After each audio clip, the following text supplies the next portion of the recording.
The Alliance of Concerned Teachers called on the Department of Education to stop being sensitive to its demand to list down the items and programs that will be affected by the lapsing of Bayanihan 2 funds.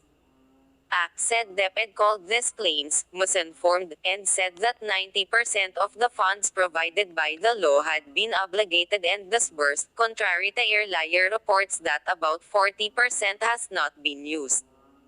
Had the DepEd been prompt and transparent in giving updates on the status of the use of Bayanihan 2 funds for the agency, they could have clarified that the DBM provided data was outdated.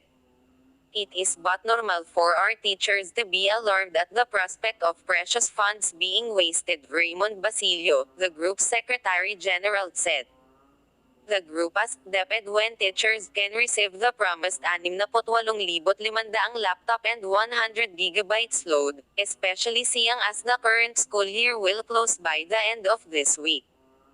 They are also seeking for an update on the 300 million pesos worth of subsidies and allowances for students, 150 million pesos provision for modules, 200 million pesos for DepEd TV, and 50 million pesos for DepEd Radio. Instead of issuing snarky responses, we urge DepEd to address its constituents' valid calls for transparency on the status of the Bayanihan 2 funds and how it plans on making up for the losses due to the law's expiration. Teachers who were and are still bearing the brunt of the unsupported shift to remote learning were understandably alarmed at DBM's report last week, just as legislators were prompting several to call for a probe on the matter. We're not asking them for a favor, we're asking them to duly exercise transparency and diligence in performing their mandates, Basilio said. Patapos na ang taon, nasaan na ang mga pinandohang programa ng Bayanihan 2?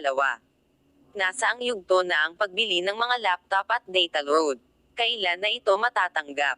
These are real concerns of people who have been badly hit by the pandemic and have gravely suffered through a grueling year of distance learning, largely because of government ineptitude. We can do without SEC. Briones, short temper and inability to gracefully handle valid criticisms. What we need right now are concrete solutions to problems raised before them, he added.